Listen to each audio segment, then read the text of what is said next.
menghormati perbedaan agama dan budaya. Hai teman kece, coba kalian amati teman-teman kalian di sekolah. Mereka berasal dari berbagai latar belakang yang berbeda, bukan?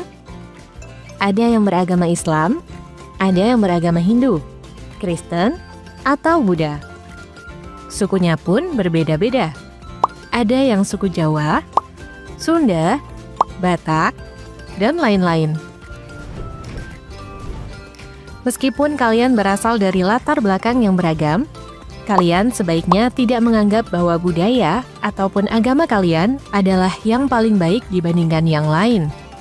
Apalagi sampai memaksakan pandangan ini pada orang lain yang berbeda budaya atau agamanya.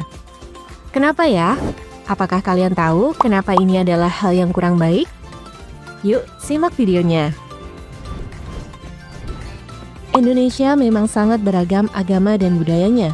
Yang ada di Indonesia berjumlah 1.300 suku, di antaranya suku Jawa, Sunda, Batak, Betawi, Bugis, Melayu, dan masih banyak lagi.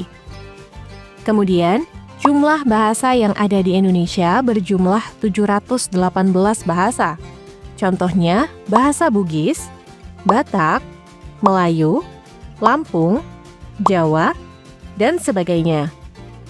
Lalu, jumlah agama yang resmi diakui di Indonesia ada 6, yaitu Islam, Hindu, Buddha, Katolik, Kristen, dan Konghucu. Bangsa Indonesia memiliki semboyan Bhinneka Tunggal Ika, yang artinya berbeda-beda tetapi tetap satu. Semboyan tersebutlah yang membuat Indonesia tetap utuh tanpa terpecah belah, walaupun memiliki keberagaman agama, suku, bahasa, dan budaya. Lalu, apa sajakah sikap yang dapat kita lakukan sebagai pelajar untuk menghormati budaya dan agama orang lain di lingkungan sekolah? Sikap yang dapat kita lakukan untuk menghormati budaya dan agama orang lain di lingkungan sekolah, misalnya, berteman dengan semuanya tanpa membedakan suku, ras, budaya, ataupun agama mereka. Melaksanakan piket kelas bersama teman kelompok sesuai jadwal. Tidak melakukan perundungan terhadap teman yang berbeda di sekolah. Bersedia belajar kelompok atau mengerjakan tugas prakarya dengan semua teman. Selain di sekolah, kita juga perlu menghormati perbedaan budaya dan agama orang lain di lingkungan masyarakat.